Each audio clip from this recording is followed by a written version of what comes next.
Shri Shri Jagannath Bliss Radha Sudarshan Chakra Shri Shri Nrsimhadev Bhagavan Shri Shri Nitai Sachi Jai Shri Prabhupada Jai Tudla Divjasa.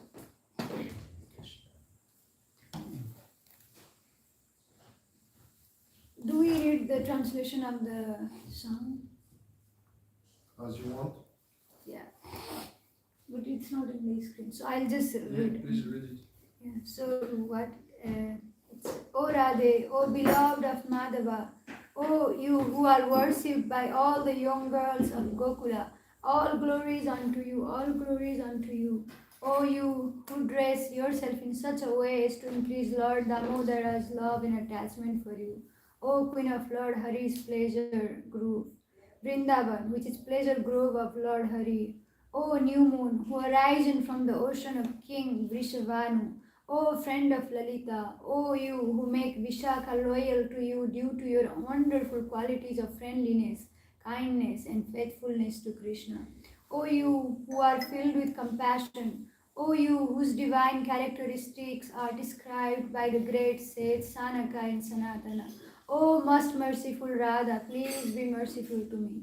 Srimati Radha Rani ki jai. Krishna ki jai.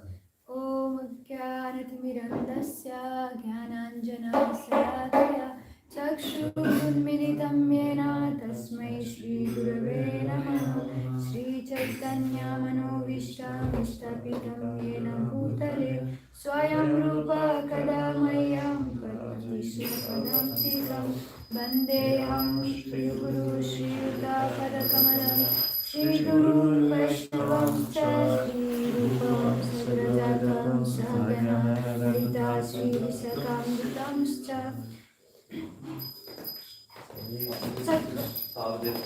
Sarvitam Savadutam Parijana Sahitam Krishna Chaitanya Deva Shri Radha Krishna Padam Sagana Lalita Shri Vishakam Vitam Scha Hare Krishna Karuna Sindhu Dinabandhu Jagapati Gopesha Gopika Kanta Radha Kanta Namostute Tapta Kanchana Gaurangi Radhe Vrindavaneshwari Vrishabhanu Sute Devi Pranamani Hari Priye Vanchakalpa Tarubhyascha Kripa Sindhu Dayachasha Patitanam Pavanebhyo Vaishnavebhyo Namo Namaha Jai Shri Krishna Chaitanya Prabhu Nityananda Shri Advaita Gadadhara Shivasadi Gaura Bhakta Hare Krishna Krishna Krishna Hare Hare Hare Rama Rama Rama Hare Hare Shri Shri Radha Parisisvara ki Jai Shri Shri Jagannath Baladev Subhadra Sudarshan Chakra ki Jai Srimad Bhagavan Prahlad Maharaj ki Jai Shri Shri Nitai Sachi ki Jai Guru Parampara Jai Prabhupada. So we'll read from Canto 9, Chapter 6, Verse 5. 5 or 7? 6, Chapter 6.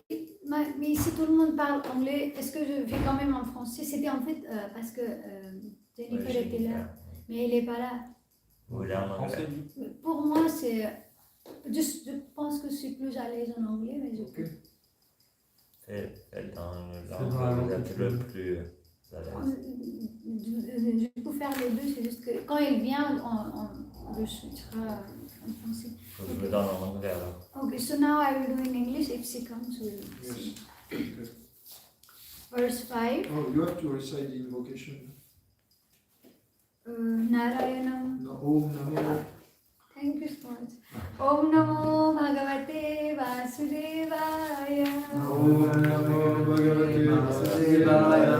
Om Namo Bhagavate Vasudevaya. Om Namo Bhagavate Vasudevaya. Om Namo Bhagavate Vasudevaya. Om Namo Bhagavate Vasudevaya.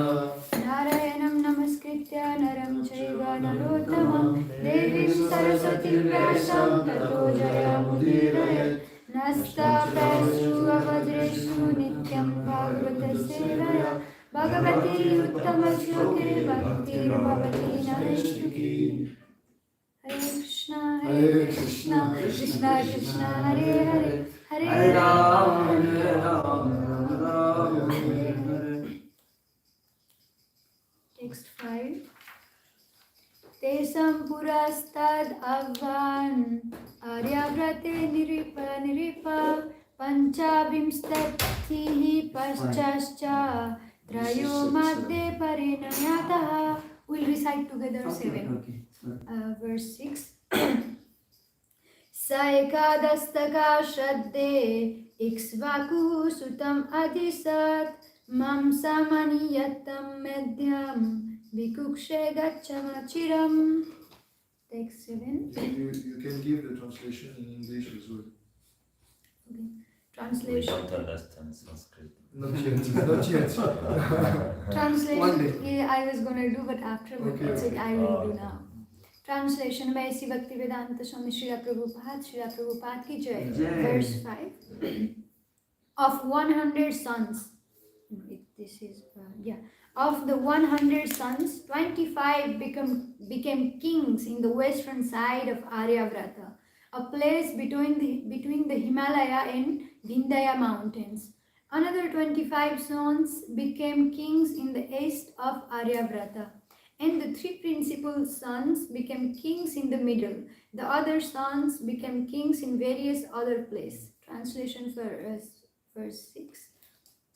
During the months of January, February and March, oblations offered to the forefathers are called Astaka Shraddha.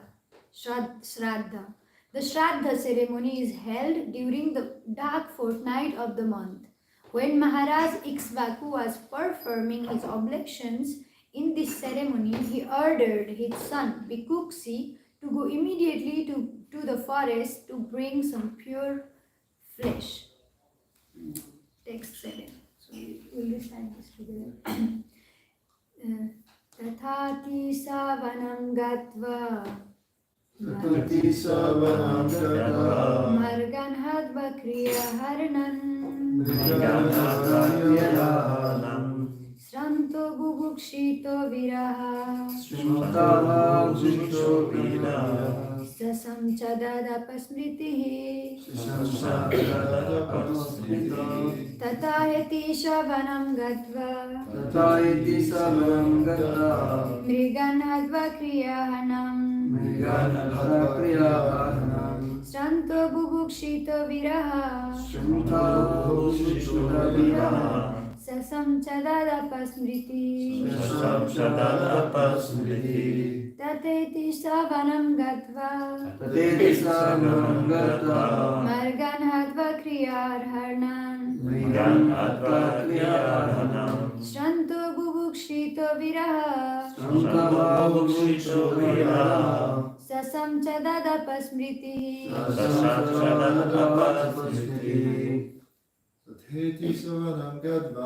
Tatheti savanam gadva Mrigan hadva kriyarhanam Shanto bhukshito viraha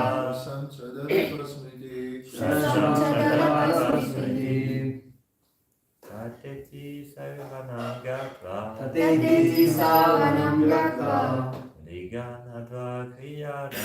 Mrigan hadva kriyaranam Shanto bubukshito vira Sasam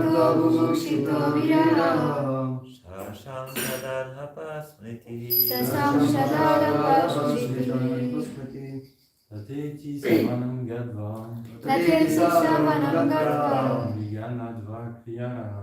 Mrigan hadva kriyaranam Shanto bubukshito vira Sasam chadada pasmriti Tateti savanam gatva Mrigan hadva kriyaranam Shanta bhukshita viraha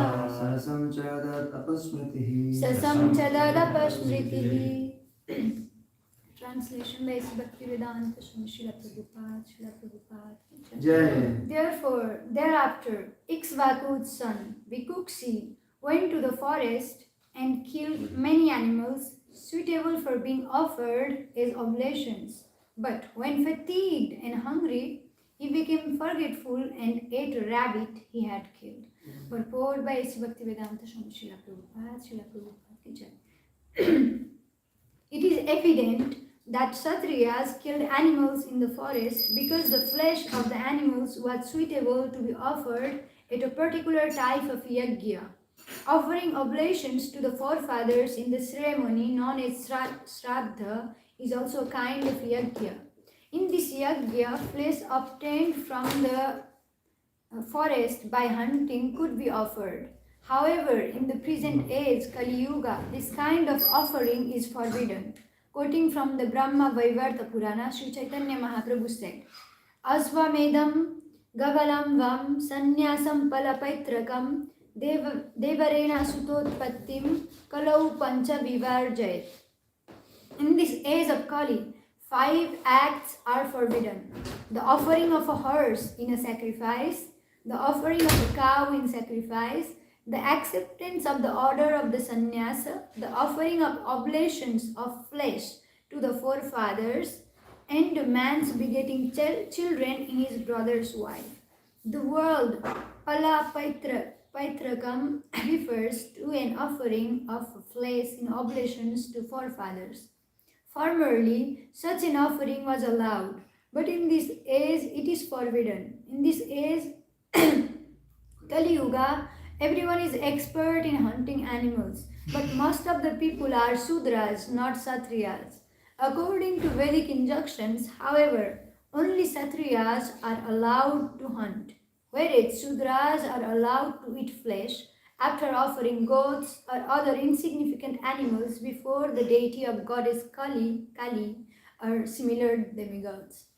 On the whole, meat eating is not completely forbidden. A particular class of men is allowed to eat meat according to various circumstances and injunctions.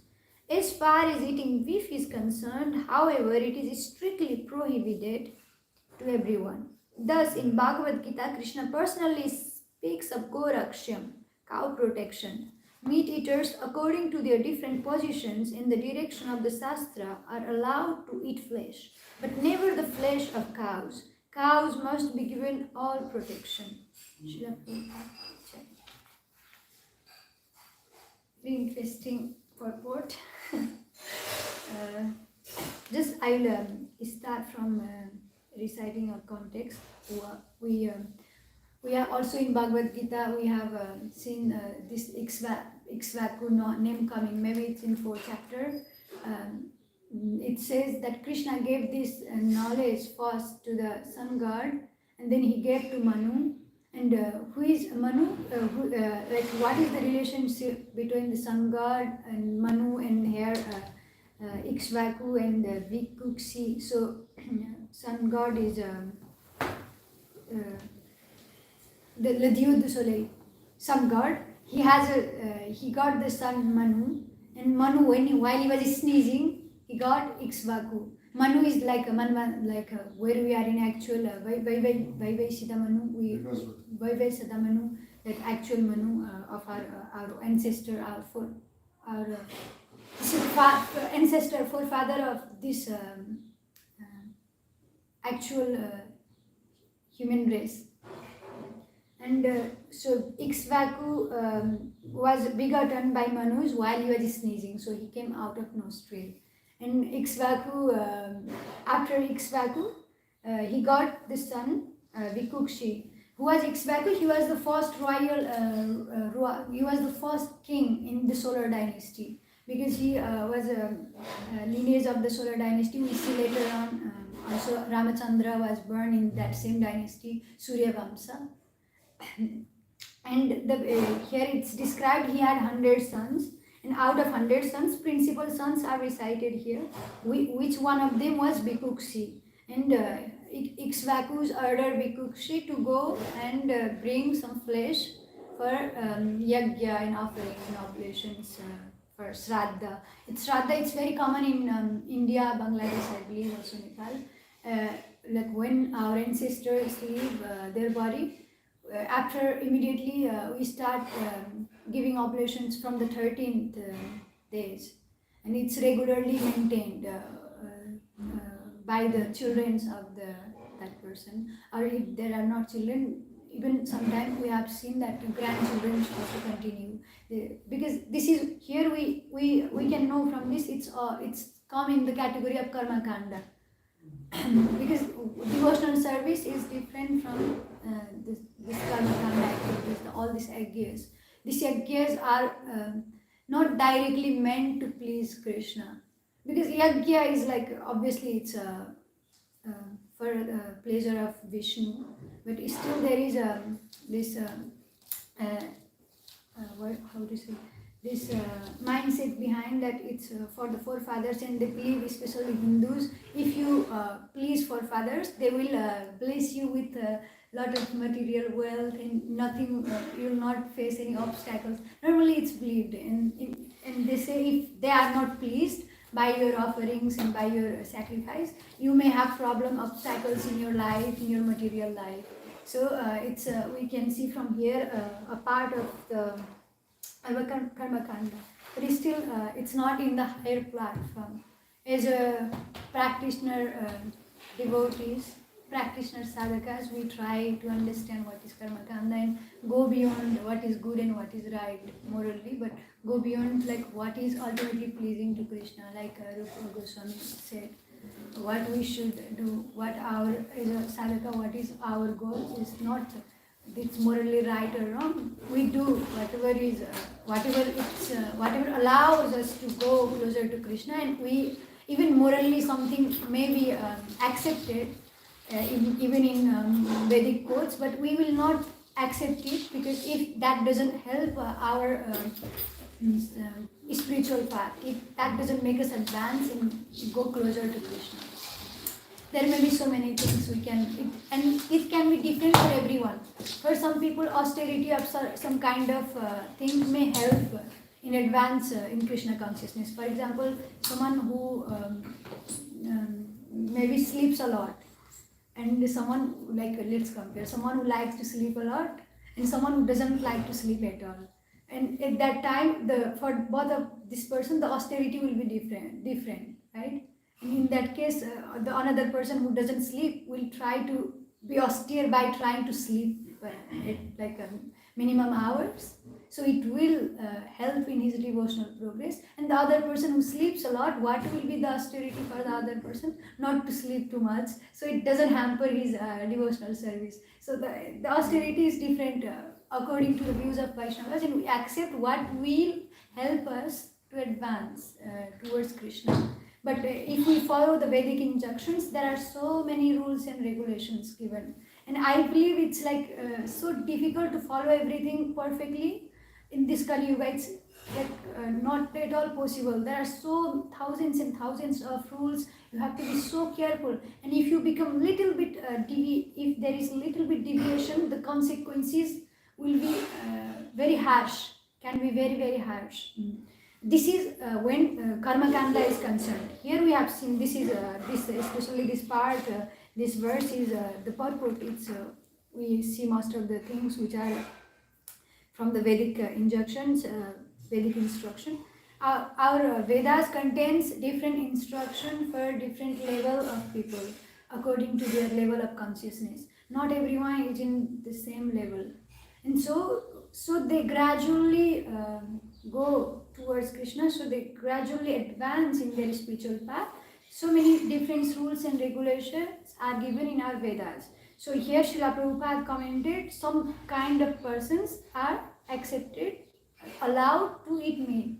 While saying that, it's like maybe not at all possible for them imagining staying without meat. So but it said only Sudras can. But in Kali Yuga, everyone is Sudra. Srila Prabhupada himself is saying. So for this kind of people, they allow. But he said, even if some kind of meat is allowed, it said here it should be offered before the deity, whether it's goddess Kali or other similar demigods. I think it was before, but it was like this hunting was allowed here. Srila Prabhupada commented for Kshatriyas before it was allowed, but in Kali Yuga, maybe some tinge of qualities of Kshatriyas may be still present, but most of us are all mixed up with all of the qualities, and 80% I think it's all Sudra. And so he said it's forbidden in this age. And what, however, Srila Prabhupada even mentioned that as far as some particular class of people are allowed to eat meat, the beef should be in any case never eaten. Here in Western countries, I think the business is only functioning because of this. There's so much of cow's flesh in the market, and it's like slaughterhouse are increasing more and more. What we speak of, like in even it's not allowed to eat a flesh of a cow who is like dead after it quits its body. There will be certain kind of people they would come to take, and they were allowed, I think, to take the flesh when it's like after natural death. And but still here, Srila Prabhupada said in any case it shouldn't be allowed to eat flesh, never the flesh of cows.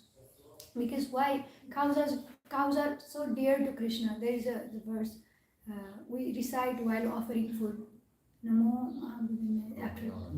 Brahmana Devaya Go Brahmanaya Hitaya Cha Jagatitaya Krishna Govindaya Namo. So Brahmanas and cows are very dear to Krishna, and he personally very conscious of taking care of them. We have seen in the Krishna Lila also how he was fond of taking care of cows. And cows is considered in our Vedic culture one of our mother out of 7 mother. Why? Because cows give us milk, and which nourish our intellect. And after drinking that potent milk, our intelligence becomes clear. So we are able to understand the Shastra. We are able to understand our relationship with Krishna. And also it gives us so many other benefits. Out of milk we can make ghee, we can offer to the deities, we can make yogurt, we can offer to the deities. It's helped our development also. Obviously whatever we take, we don't take without offering to the Lord. And it's nourished us, just like when a baby is born, a baby is sustained by the mother's milk during his early days. Just like mother cow is nourishing every human beings by her very nectar milk. So keeping aside this Vedic injunction, who is allowed to do what and who is not allowed to do what, just like I said, there are so many rules and regulations in Vedic Puranas which are like impossible to follow. Just like we have seen in so many cases, you may try to follow perfectly the Vedic injunction, but little deviation can cost you so much. There is one story of a king, I don't remember the king. He was a very charitable king, and he was giving cows in charity to Brahmana. Maharaj? Nega. Oh yeah, I just forgot the name. Maharaj Nega. So what happened? He was giving charity, so many cows to Brahmanas, and one of the cows he has already given came again back to one of the crowd of cows, and he didn't know. It was not that it was intentional. It was not intentional. The cow came and he gave all that flock of cows to another Brahmana, because there was one cow already contained which was already being given. It was an offense. You cannot keep the same thing to 2 persons. And because of that, he had to become a lizard or something like that. So you see, it was not even intentional. In karma kanda, we try to, no matter how much we try to be careful, the consequences, if it doesn't go properly, we have to pay a big price. But if we compare it to the devotional service, Krishna says in Bhagavad Gita, even a little step made toward the devotional service, toward pleasing Lord, is eternal. It's never lost. Even if you quit this body, you will restart from the same level where you have left. That's the power of devotional service.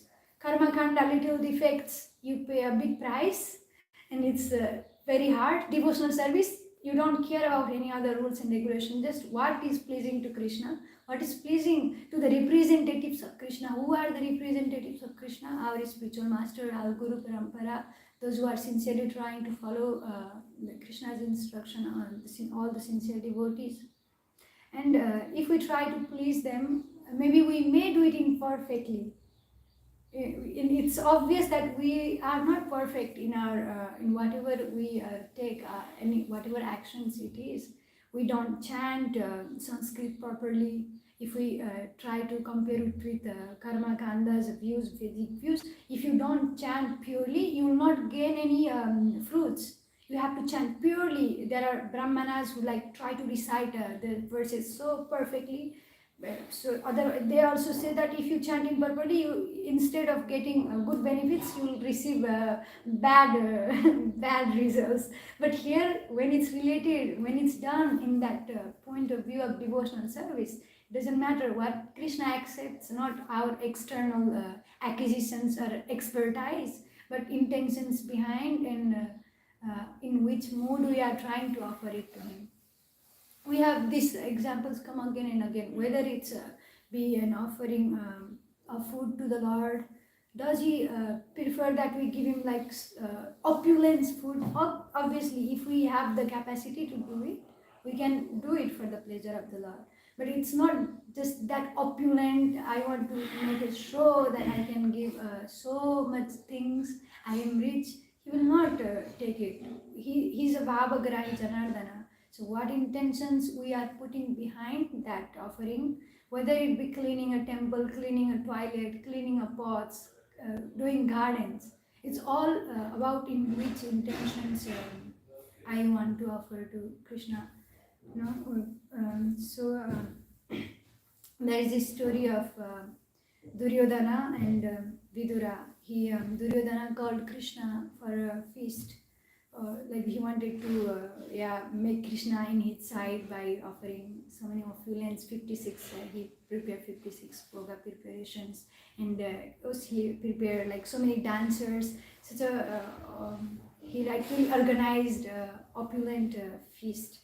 But Krishna didn't go there because he was not calling out of love or out of affection or out of devotion or with good intentions. He was just egoistic, self-motivated, self-centered, and for his own mischievous, demoniac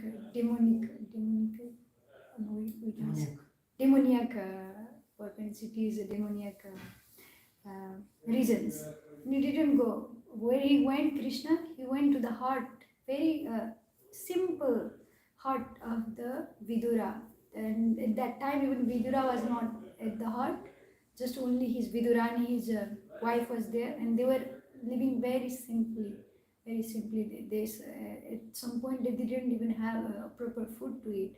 And when Krishna goes there, Vidurani sees Krishna, and she's overwhelmed by the presence of Krishna. Oh, he came to my heart. I'm such a poor, we are such poor, but he came. And she was overwhelmed by emotions, by her devotion. She started to cry. And she made seed Krishna, and then he started to offer. She only had bananas. And he started to give, want to offer bananas. But in her devotion, out of her love, because the tears are following through her eyes and she's completely absorbed in seeing Krishna's beauty, thinking Krishna has come to my home. And that emotion, she takes the banana and she peels the skin, she throws the fruit inside, and she starts giving, because she's not realizing, she starts giving the banana peels to Lord. And he's accepting it if it was the most delicious food he have ever tasted. Her tears are following through her eyes, and she didn't even realize it's not one banana, two bananas. She just keep giving and giving, and at some point Vidura come and he sees the scene, her emotion, what she's doing, and she's like, Vidurani, what you are doing? And then she come to her senses. This story to tell how Krishna will not accept what we are trying to show up externally, but with intentions we are trying to do whatever we are trying to offer to Lord. And we can't hide anything with Lord, because He is situated in our heart at Chaitya Guru Paramatma also. He can see everything. He can know more about us than we know about ourselves. Because there are so many subconscious things on earth as desire. Until they are coming to the surface, we are not able to recognize. But He knows our past, present and future. He knows what kind of anarthas, impurities we have in our heart. And if we are sincerely addressed to Krishna, look, this is my position, not without who we are trying to impress. Krishna is seeing everything, and Gurudev, because he is representative of Krishna, he also knows our heart. He also knows. So actually we are trying to impress by doing external activities if the heart is not pure. Obviously we are not pure, we are trying to purify it, but I think the most essential thing is also being sincere. Krishna will not accept or tolerate duplicity. We may try to impress other devotees thinking, oh, they will not know, but Krishna knows everything, and Krishna is in the heart of everyone. And as long as we don't endeavor sincerely, cry to Krishna, look, I have all these anarthas. I am not trying to show whatever showcase or impress anyone, but I have sincerely all these anarthas which are like obstacles in my path towards you. I'm not able to really come toward you the way I want, because they are hampering. They are holding me back like a prison house. They handcuff. What is this called? Handcuff. And you can't move even if you want to. It holds you back. And all of our anarthas, we want to go towards Krishna, but they are holding us back. So many times we fall. So many times, so here also, I just wanted to relate this point. This happens to us also. But what matters is how we take that taste, how we take that fall, and what is our reaction after. That makes all the difference. Here in the case of Iksa, the Vikikshu, we have seen he in this, how we can see little inattentiveness can, no matter how from which progeny you come, which generation you come. He was the dynasty of sun god, who is like sun god. They are very fond of dharma, dharma raja. But what did he did? Just because of little bit of inattentiveness, he was not able to control his senses, and he forgot for what was the purpose of his hunting. It was for the sacrifice. And when he will see also on the other verses, when he went back home, he gave he take a flesh of that rabbit, and he gave all the animals. But by the power, mystical powers, it was Vasishtha, I think. So he knew, but he was not sincere. He didn't say I did that. Just by Vasishtha, his own mystical powers, he knew that he did something wrong, and he was rejected by his father. His father was very angry, and he rejected his son from this sacrifice. Here we have seen how he reacted after that little fall. And also I was trying to relate this with the example of Parikshit Maharaj. He was in the same situation. When he went to hunt, he was so thirsty and irritated. He went to the hut of Samakarishi, and Samakarishi was absorbed in meditation. And because he was so thirsty, he tried to call Samakarishi so he could quench his thirst. But out of his absorption and meditation, he couldn't know. Not by out of ego or he wanted to insult Parikshit Maharaj. He didn't know. And out of that frustration, there was a dead snake. He saw a dead snake, and he placed it in the neck of Samakarishi, and he left the hut.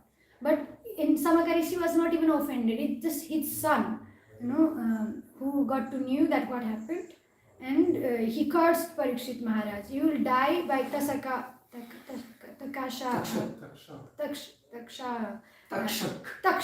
a snake, in 7 days. And how Parikshit Maharaj found in this curse, he tried to search for the blessing. You know, sometimes blessings in disguise. Sometimes our like this kind of test or fall, they can help us to move even forward. Sometimes if we are attentive and take them the way we should, with the views of the sadhu, guru and shastra, not from our own egoistic point of view, but if we try to align even our mistakes and on non-mistakes, you know, on like if you know already what is wrong and you are doing it again, it's not considered a mistake. It's like voluntary acts, you will not be forgiven. But sometimes this happens.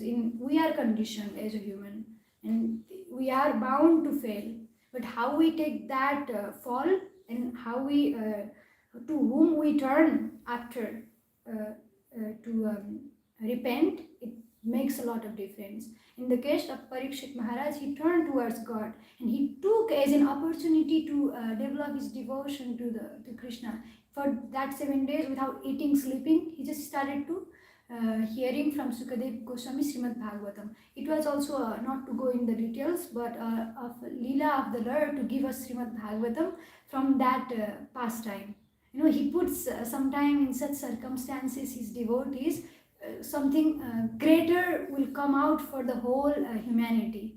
And it's his Leela, he's inconceivable, we can't know. But in that Leela also we can learn the lessons from here Vikuksha, how he took that little fall and how also little inattentiveness, little lapse in our consciousness can cause us fall. Because here the word is significant, apasmrita. It's not only forgetting mental forgetfulness, it's forgetting our duty, our identity. This you know, we can put emphasis on this. And because Vikukshi forgot his eternal relationship with the Lord, his duty, his purpose. So he committed the mistake. But if we constantly endeavor to remember the Lord, Smaranam, you know, and the why we are doing whatever we are doing, and align with the view of the Sadhu, Guru and Shastra, we will get power. We will Krishna will help us to remember, not to fall because of our unconscious behaviors. We need here also we can talk about mindfulness, how it's very important to be conscious. Srila Prabhupada say, before you become Krishna conscious, become conscious. And this is like very important instruction for myself also, because I'm all the time like flying in the air like a wind without like knowing what will be the consequence. Because out of rajas it takes time. I'm like Maharaj kept telling me so many times, Priyarani, be more conscious and we endeavoring and it's but by the mercy of our spiritual master and Krishna, it will be possible. I see already little changes. We will continue. I'll continue. So how important it is to be conscious and attentive of our inner state. And here it said Bhikukshi was very hungry and out of that hunger he ate. Also I was trying to relate with her, because we have limitations as a human body. And we have sometimes hungry, we are not well rested, how it can hamper our devotional service also. So I just wanted to, because it's very helpful for me, because sometimes I just in the moment, I only think about a moment, and okay, if I have energy, I'll invest all my energy now, not thinking about will I continue my service later. And then I'm exhausted and I'm not able to do my service the next day. Or even if I do, it's like not done in a proper way, because body doesn't help, you know, it has a limitation. So also maybe we should realize also to look at what's my capacities and how much energy I can invest, not for your own egoistic purpose, but so you it doesn't hamper your other service, so you can serve whatever service you have taken properly.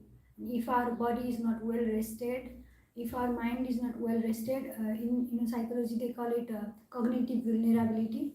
If lack of proper rest, mental and physical rest, it will impact our decisions. It will impact making us taking poor decisions and fall into little impulsiveness. So it is important on our devotional service also, because we are not yet Paramahamsa, we have not attained that stage of spontaneous love, and we still need our vehicle, this body, a vehicle to serve the Lord, and we have to also mindful and consciousness of I'm like really saying this to myself, please understand, and to everyone also. So understand what's my capacity and how much I can do now, so I can properly do all my other services for the pleasure of God. And also we can learn, just like I said earlier, Ikshvaku, he didn't turn back towards the Lord, but Parikshit Maharaj, due to his faith and devotion towards the Lord, he made that curse into something beautiful, blessings. It turned out to be a blessing for Parikshit Maharaj. He got liberation, he got Krishna Prema already. So also when we facing difficulties, we obviously will fall, and we know where to turn, how to seek blessings, how to seek forgiveness, and how to cry to Lord to help us in our path, so we can become sincere and we can sincerely try to please the Lord in whatever we can.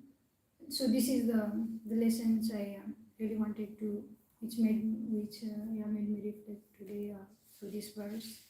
If you want to share some other realizations or comments or questions or any corrections, please.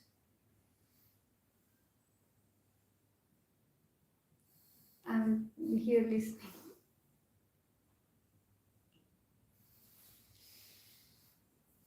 Nobody.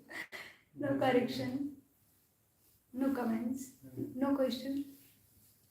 Okay, then we'll thank you so much for coming here and inspiring and encouraging to speak.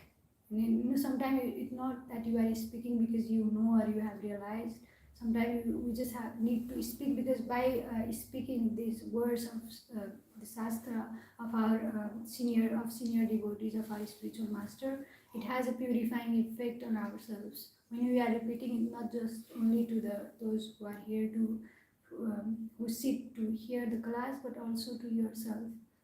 And it's beneficial for the both parties, and brings us awareness where I lack and how can I improve.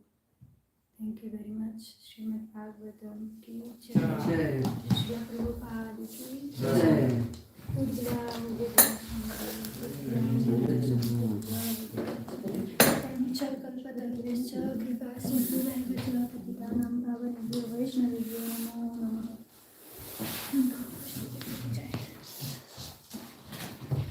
इसके जरिए भी सीधा